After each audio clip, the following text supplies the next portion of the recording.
Outstanding. So it is my sincere pleasure to introduce my friend and colleague, Amy Hotro, who is a professor and the endowed chair for pediatric rehabilitation medicine in the Department of Physical Medicine and Rehabilitation at the University of Pittsburgh School of Medicine. She's also the chief of the Pediatric Rehabilitation Medicine Services at the University of Pittsburgh Medical Center, Children's Hospital of Pittsburgh, and she's also the director of the LEND PIT program. Her research is focused on healthcare access and outcomes for children and youth with disabilities, with a special emphasis on health equity and the impact of childhood disability on families. Her work has repeatedly garnered national media attention and informed her public health policy work. In 2018, she was inducted into the National Academy of Medicine, one of the highest honors in medicine. Please join me in welcoming Amy Hotro. Well, thank you, everyone. It's quite a pleasure to be with you. And what we're going to do today is talk about getting our own houses in order.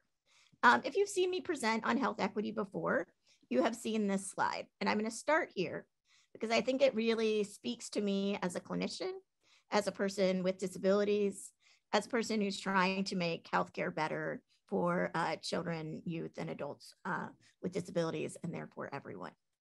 I have a few disclosures. I have a lot of grant funding. It's either related to access to care, care coordination, health equity, or it's related to the care of people with spina bifida. And I took consultant fees related to outcome measures in 2020 for people with spina bifida. Just to give you our objectives for today, we're going to start to make sure we're all on the same page with health equity definitions. And then we are going to do some self-work, and we're going to do that together as we review biases.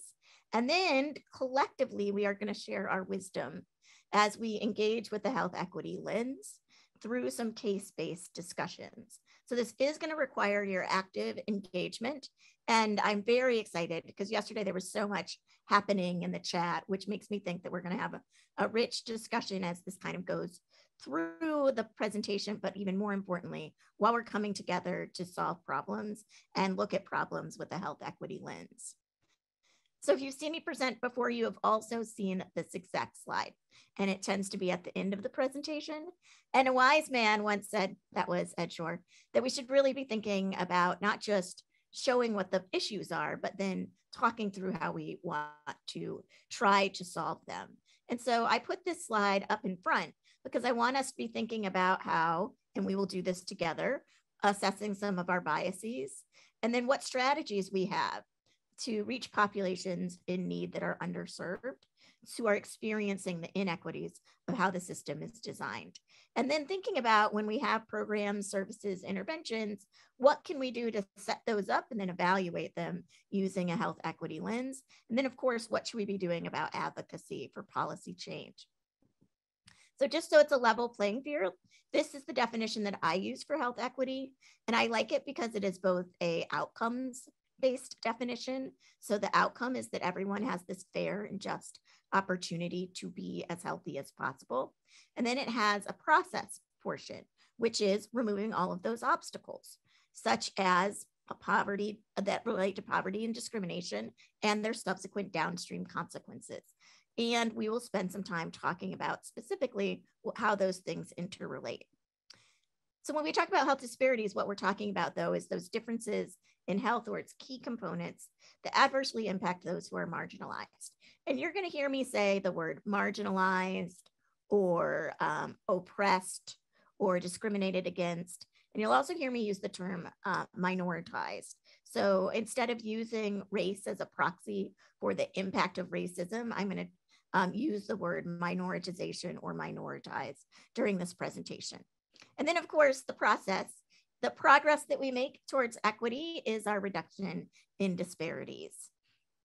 And I like to give a pictorial representation of what's happening. We have things that are big issues like poverty and discrimination and oppression. And we're going to talk a lot about isms. We're going to talk about racism, classism, and ableism. And I have yet to define for you social determinants of health, the conditions that people are born into, live, learn, grow up, work in. And I no longer just use the term social determinants of health. I use the term political and social. And the reason I do that is because there are plenty of things that are maintained by reinforcing systems that are based in policy that contribute to our social views and beliefs in acculturation. And these are mutually reinforcing, whether it is about racist policies, reinforcing discriminatory beliefs, whether it's ableist policies, whether it's classist policies, but all of these are amenable to a policy intervention. So what I want us to be thinking about is what are the levers that can be pulled to make change happen. And as a young investigator, I just thought these things like minoritized race or poverty status were things I just had to hold constant and control for because they're not mutable. But many of these things are in fact quite mutable if we are willing to do the work as a society to get there.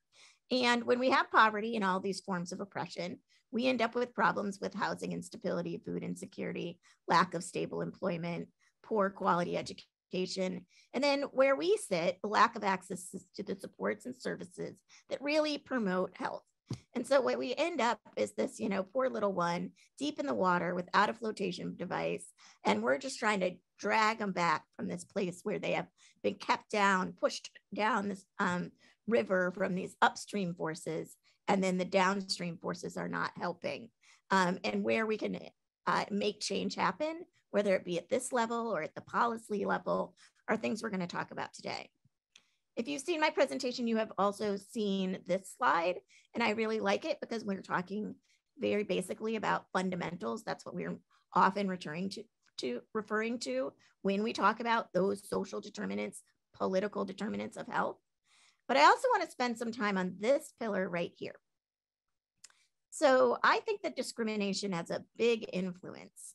When we are repeatedly told that we're not good enough, we don't belong, we don't look right, we don't think right, we don't act right, really minimizes our opportunities to develop esteem and self-actualization, the goals that we have for all children, including children with medical complexity and disability. And no presentation of mine would be complete without a quote from Mr. Rogers. And for me, this speaks to something that really is a very clear indication of what we need for population health, knowing that we can be loved exactly as we are, gives us the opportunity for growing into the healthiest of people. And although these are not the words that he spoke, I think this is a push towards eliminating oppression, discrimination, and marginalization. So I'm going to give you some examples of the conditions in which children with disabilities, children with medical complexity live in. The first one I'm going to give you really relates to feeling secure and safe in your own environment. And that's related to adverse childhood experiences. Let me orient you to this slide briefly. So this column is children with disabilities. And I have used a definition from the screener about functional limitations. So it's a relatively strict definition of disability. And mostly kids in medical complexity will fit under that definition. And then no disability.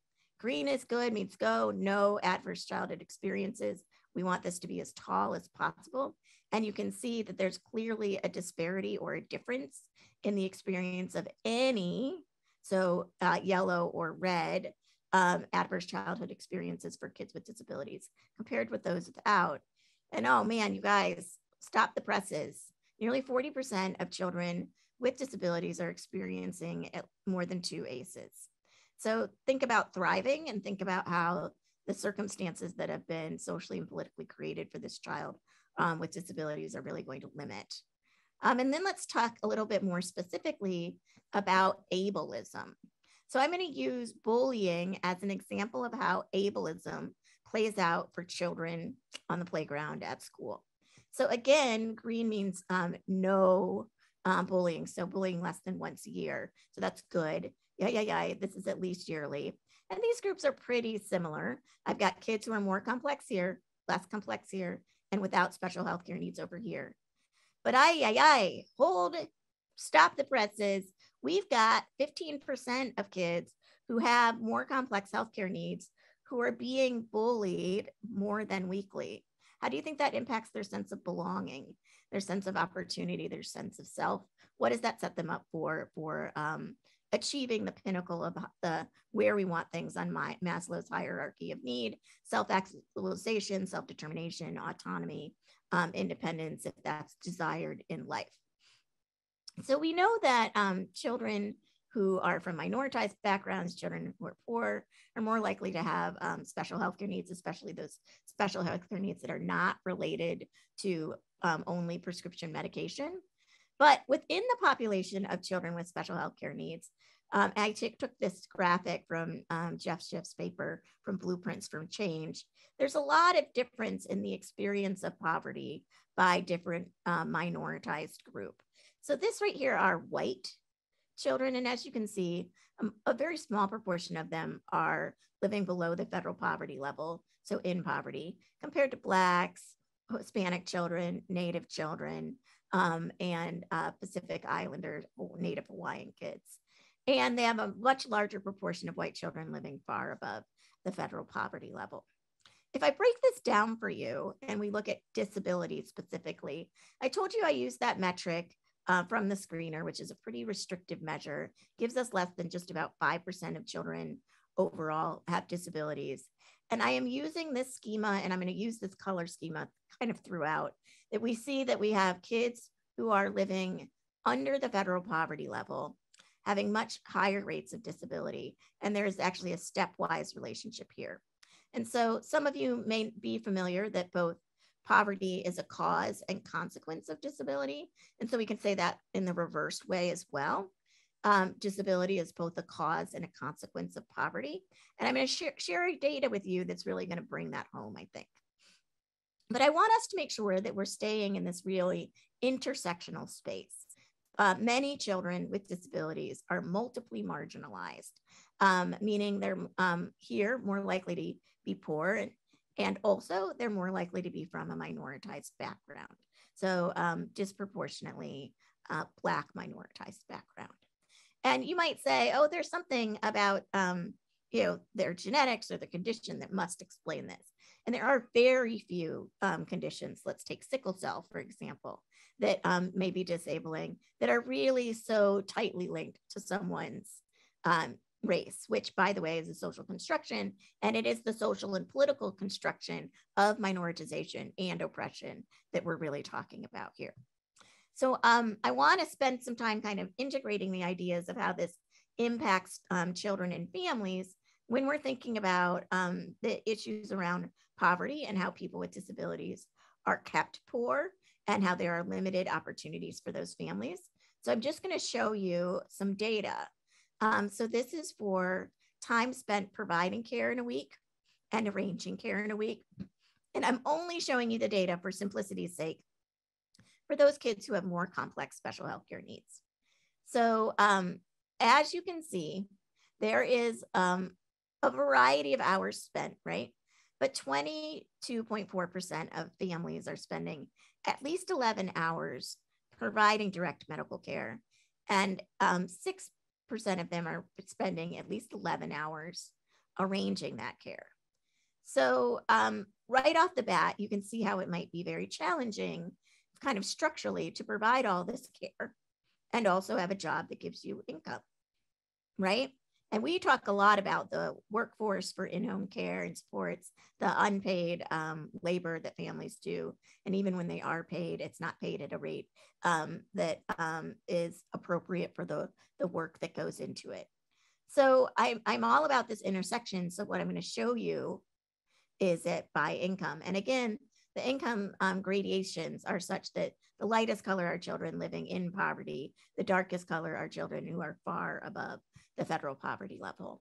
And both for providing and arranging care, you can see that it's disproportionately experienced by the families who are living in or near poverty, which means they are experiencing this disparity or inequity for opportunity for employment that might give them the income to get out of poverty. There may be policy solutions to this, and maybe we should talk about them. So who has to stop or cut back work? So when we look at it by complexity, so it's definitely experienced much more So by those families who have more children with more complex medical needs. And I think obviously that makes sense to us from a perspective of like more care needs, more likely to need to cut back on work. But who does that impact? Oh, right. It is the families who live in or near poverty. It is the families who are from minoritized backgrounds. So this is where those intersections really matter.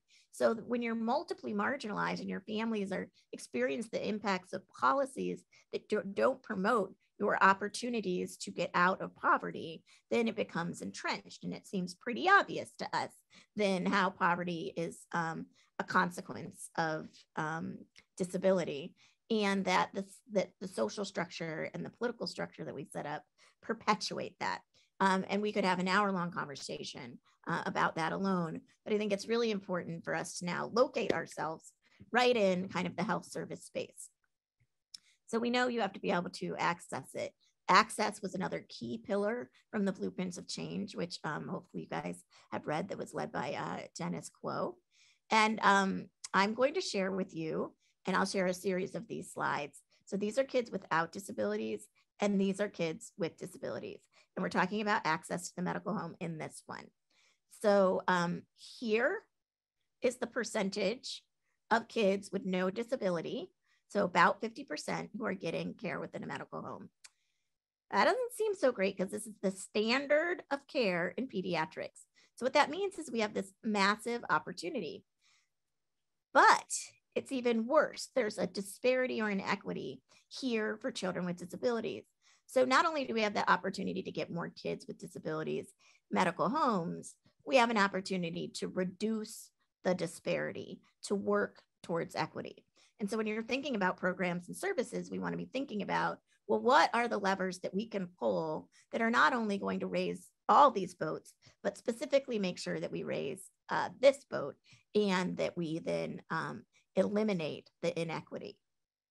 One of the other pillars in the Blueprint for Change was financing.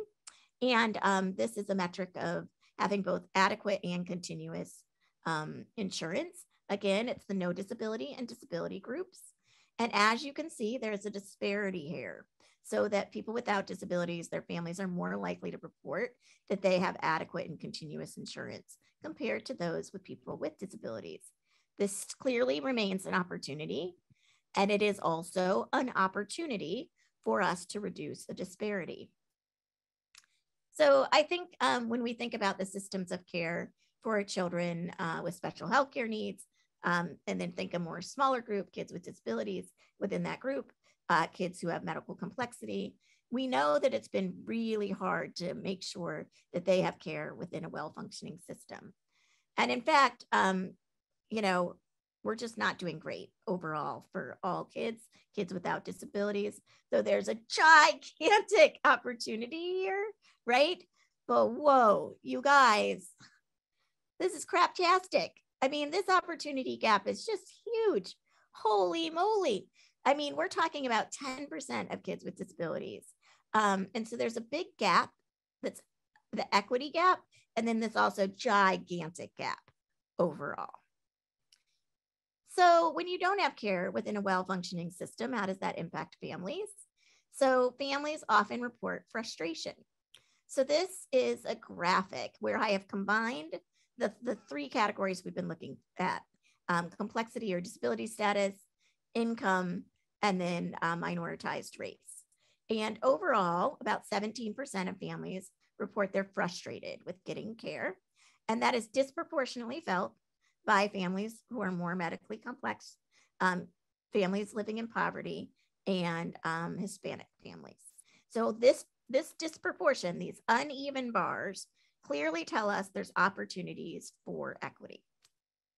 And we know there's multiple reasons people might be frustrated, but what I want to do is do some self-work, us together doing self-work.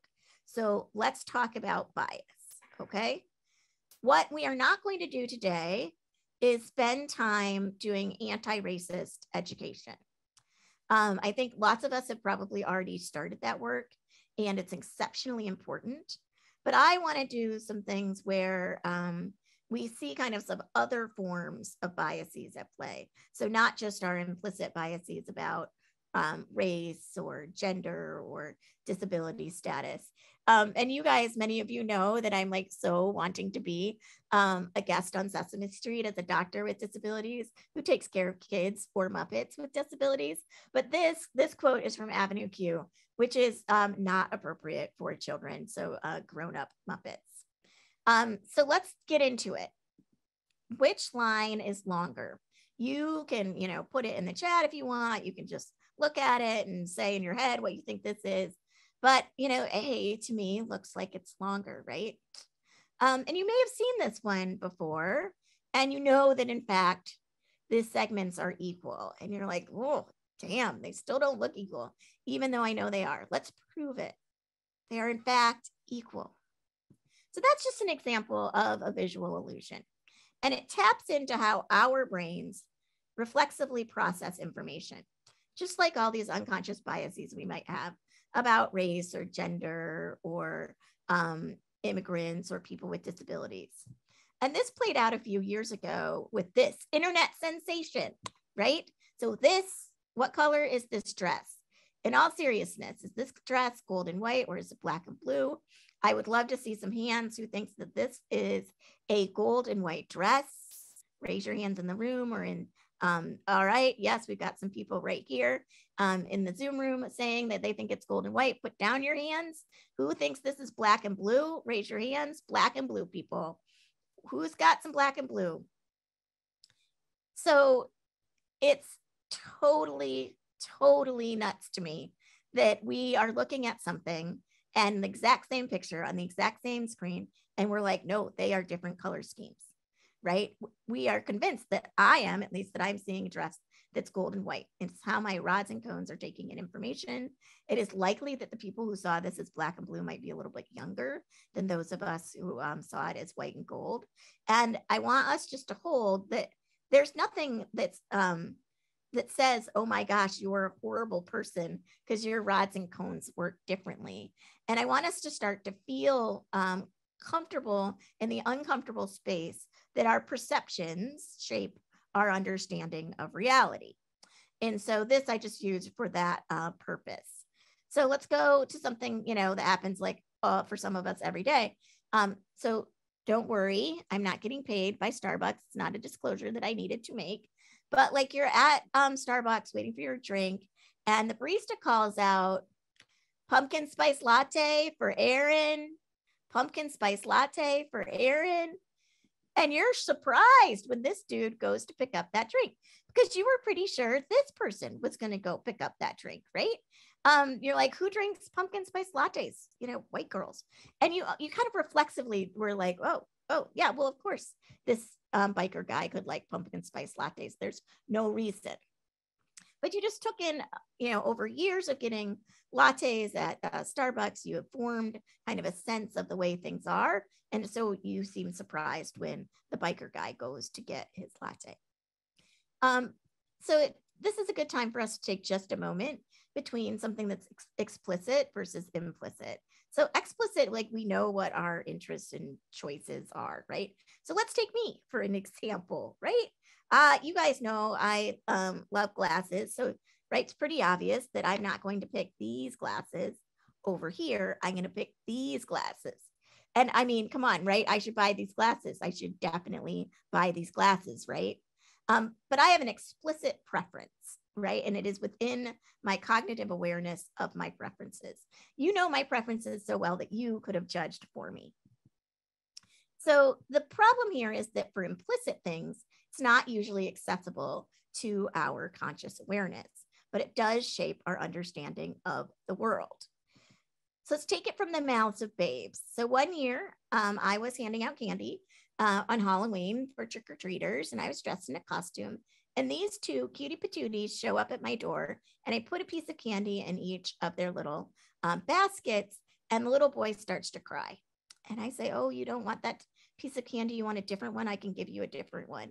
And he's sobbing, and he, with his lip quivering, as empathetic as a kid as he could possibly be, says, why don't you get to go trick-or-treating? He is so upset on my behalf, right? This little girl, she has her hands on her hips and she turns to him, because she's a mommy. And what happened there was he was taking in information that he saw about me, that I am little and that I am wearing a costume. And he really loves trick-or-treating and knows how great it is, and thought, here's a kid who is not getting to do the thing that I love to do. So what a sweet, empathetic kid. And here's another kid who said, well, this person is a woman and she kind of looks like a woman and she's at the door of the house and she's handling things. That must be a mommy, right? Oh, a non-benign example, you guys probably know about this, like children as young as 3 years old, minoritized Black children, will pick the white doll as the pretty one. So they're internalizing already the kind of societal level racism that exists. Or how about from the perspective of ableism? I have a bunch of kiddos in my clinic that use wheelchairs for mobility. And when they're 4 and 5 years old, man, people love it, right? Little kids love wheelchairs. Wheelchairs are so cool. They're the coolest kid in the playground. But by the time they hit 1st or 2nd grade, those other children have been acculturated with an ableist mindset.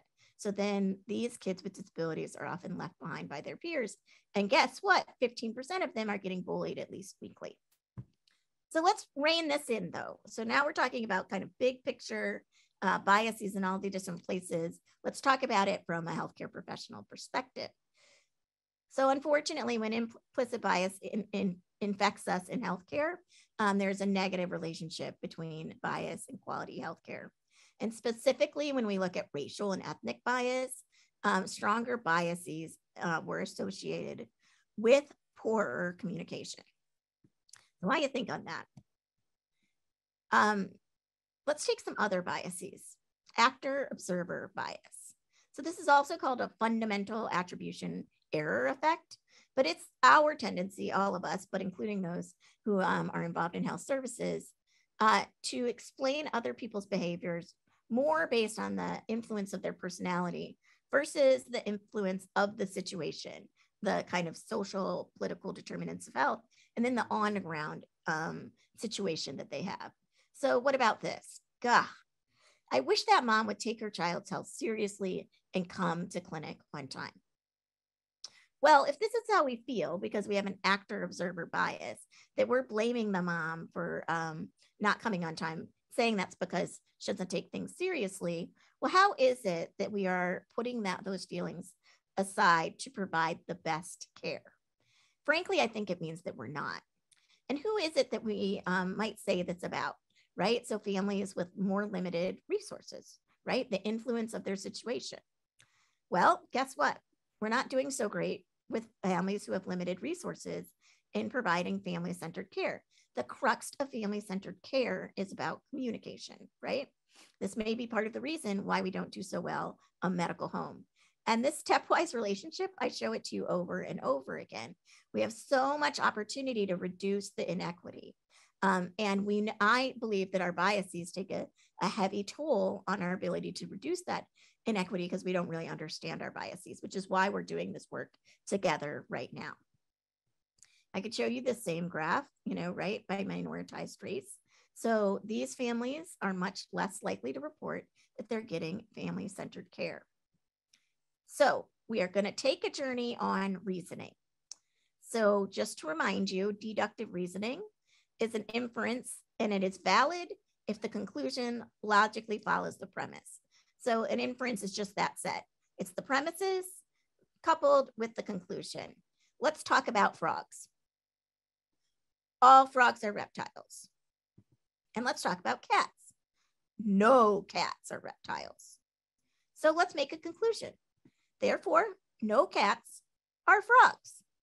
Ta-da! Right. All right, let's do it again. We're talking about frogs and cats again. This time, no frogs are reptiles. I know that's wrong. That's a premise, right? Another premise, all cats are reptiles.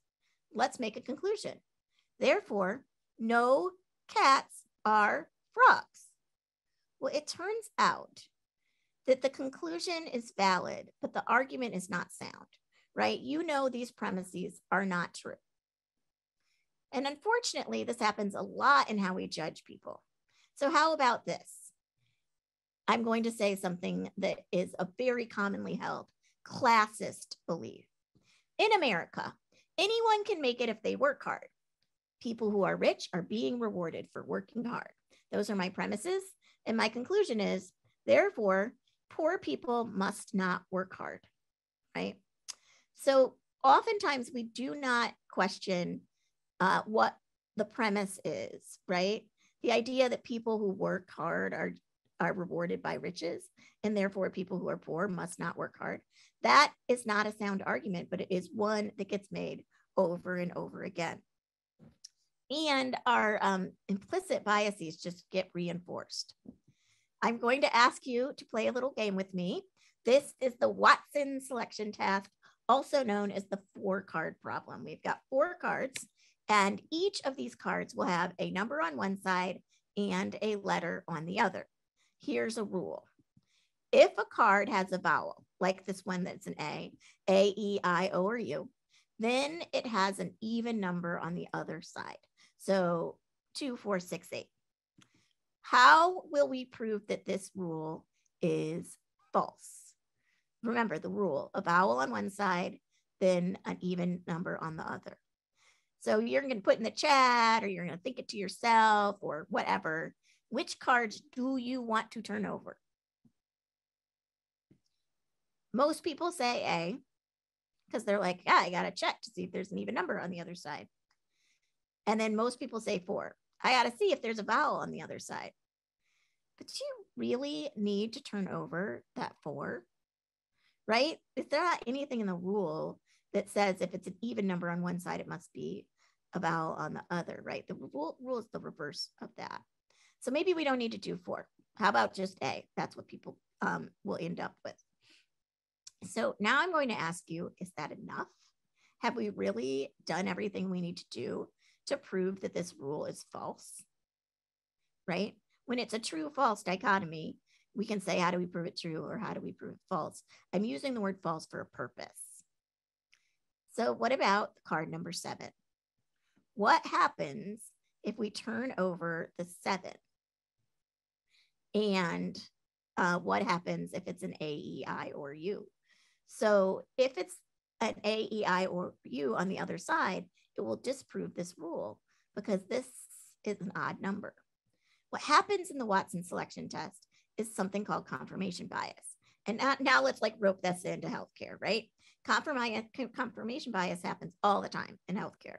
We give greater weight to things that support our preliminary diagnosis or original thinking, and then we overlook or dismiss data that doesn't support that. So we use things to confirm, but not disprove, which is what the Watson card problem is all about. We often have anchoring bias, and we might be overconfident. How does this happen for kids with medical complexity?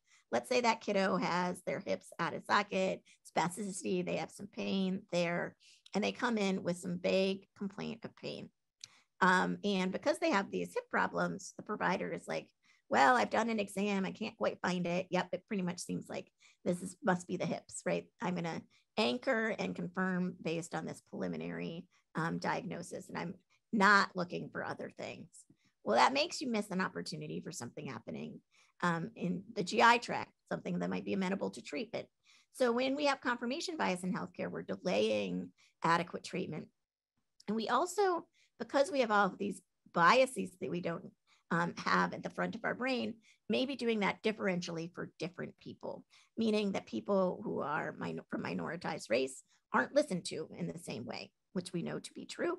It may be that is true of families who are in poverty, families who have a child who's very complex, right? So all of this matters, obviously, because we want people to be as healthy as possible, and we want the experience of care for people to be better. And we need that to be better equitably so, right? Because that's how we will optimize health across the board. It also helps us when we address our biases to be optimizing ourselves as a workforce. And hopefully all of this leads to reduction in cost. So I'm going to flip us now in these last 19 minutes to do some work together, right? I am excited to share with you some problems, and we're going to take an equity lens. Attendance policies, that's our first case. So you can imagine that you are a parent of a child with medical complexity and you're reliant on non-emergency medical transportation services for your child to attend their therapy appointments. For those of you who are not familiar with that, so often what happens is you get a time window. I think some people would see it as lucky if it was just a 2-hour time window, and the non-emergency transport is often late, and occasionally they don't arrive on time or don't arrive at all. So that makes you late for your appointments. And the way the attendance policy at the clinic is written is you get 3 strikes. You're late, you didn't show, you're late, you didn't show. Guess what? You can no longer get services there. You've been kicked out.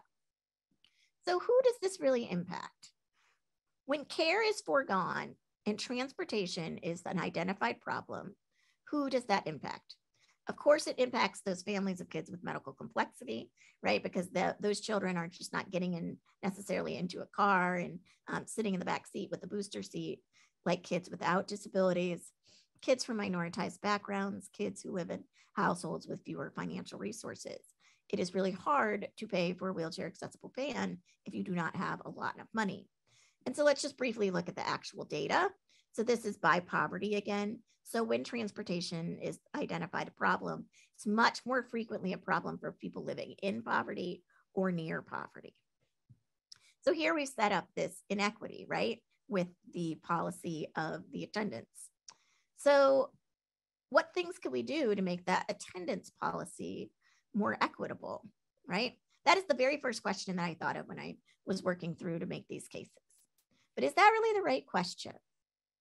Right? Maybe I'm thinking about it from my perspective as someone who works in a clinic and may be able to control the clinic, but maybe there are other questions that we should be asking.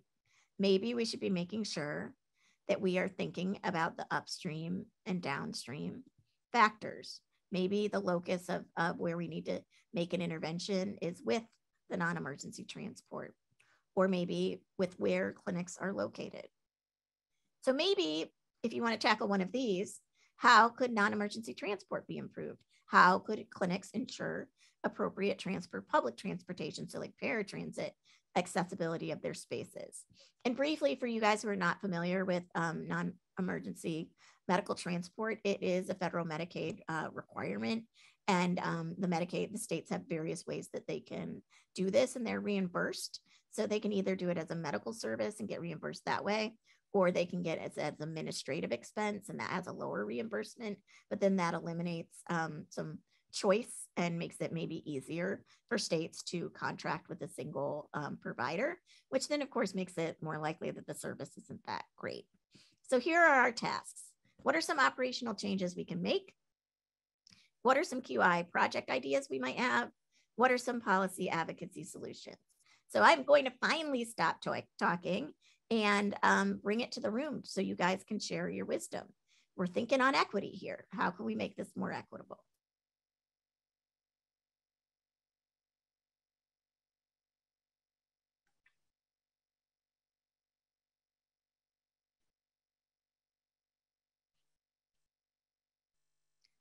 I've got people putting things in the chat. Yes, please use the reaction button of raising your hand if you're here in Zoom. And if you're in the room, you raise your hand and Libby will call on you. I see Chris Stilla has something to say in the room. Okay. Great. Frantically waving. Thank you, Amy. This is a great thing. I wish we had more time. A couple of things is basically to take the burden off families. Focus more on the NEMT providers, modify or get rid of the 3 strikes and you're out policy.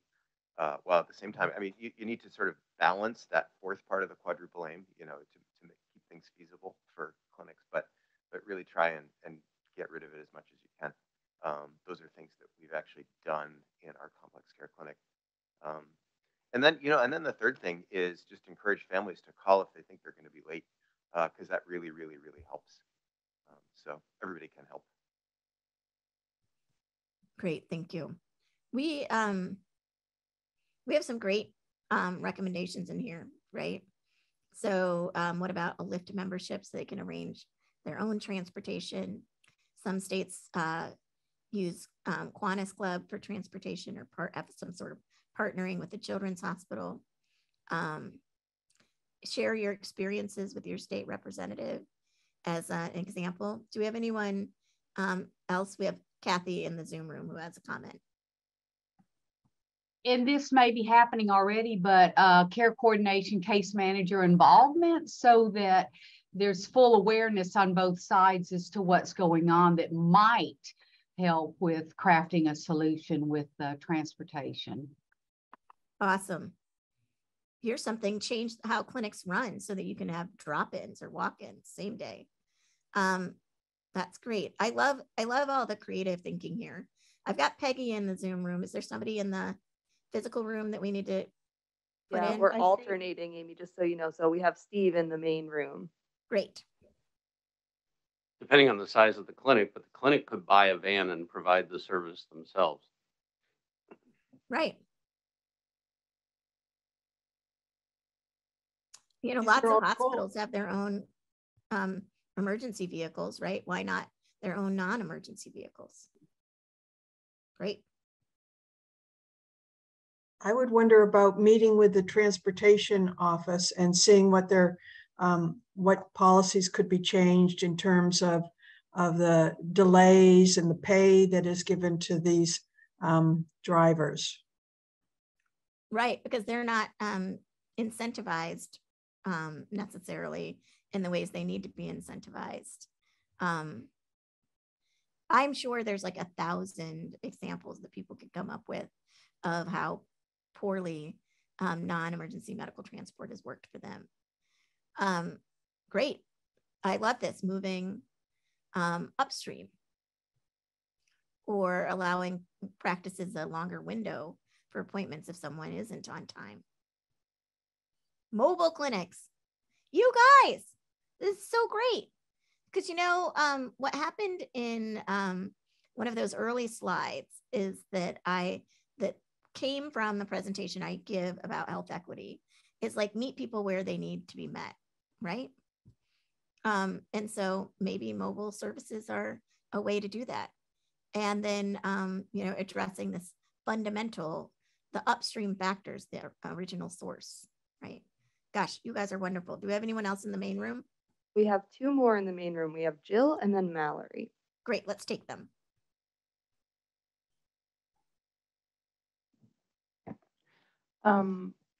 I was thinking for rural communities, low access communities, that the state themselves make sure that clinics are aware of that policies, are aware of access so that they can do their own van, they can create mobile, so that there is this communication within areas that have little to no transport anyway, so that there's good communication. And across reservation lines, make sure that there is communication for those families who need specialty care outside of Indian Health and outside of Indian country, so that there is access to transportation.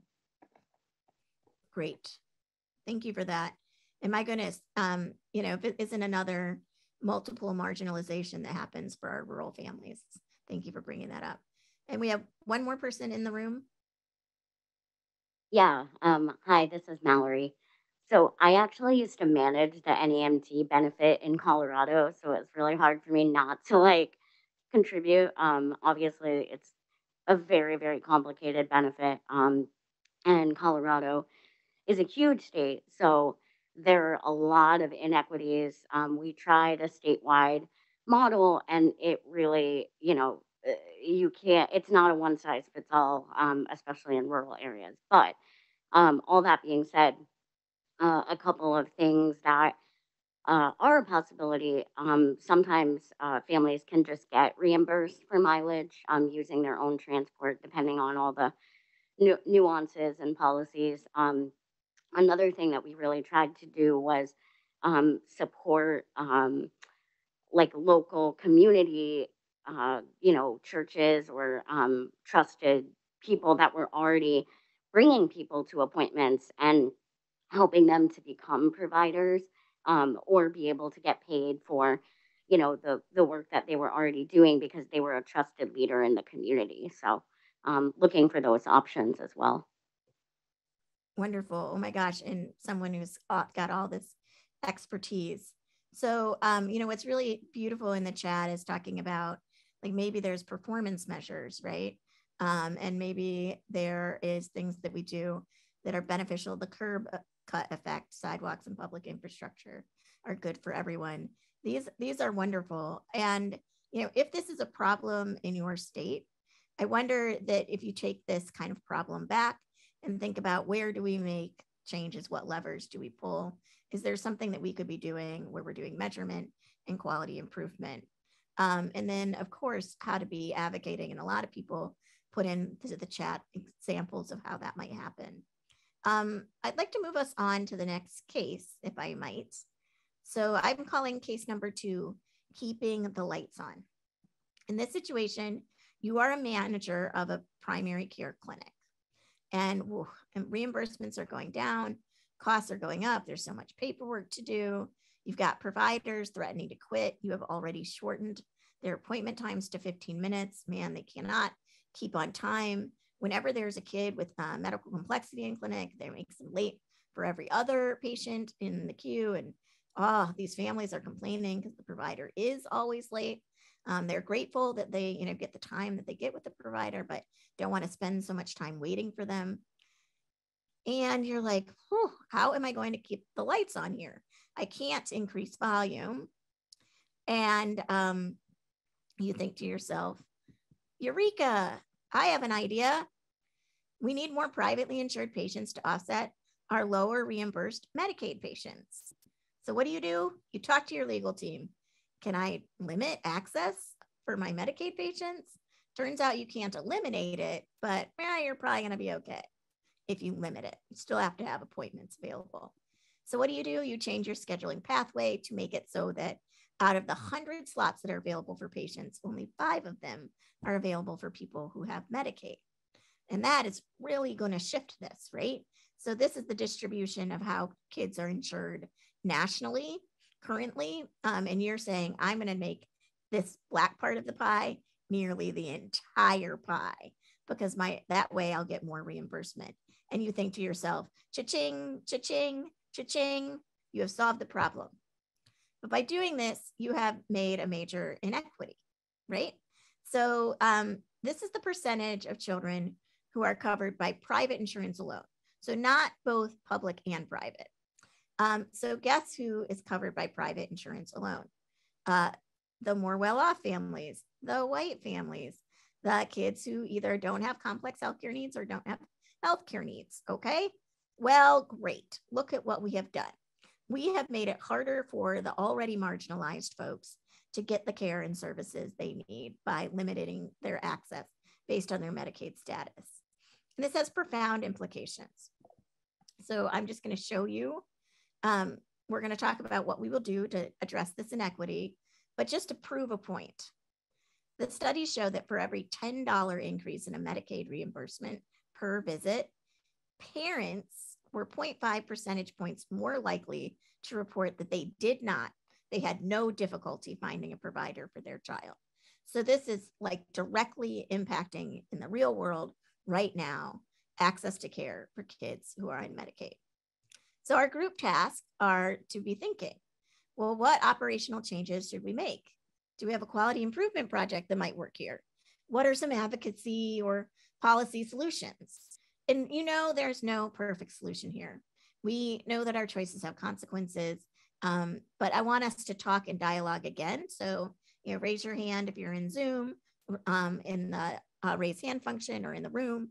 But I want to talk about like when we do something to keep the lights on, how we might be perpetuating inequity, and then how we're going to address that.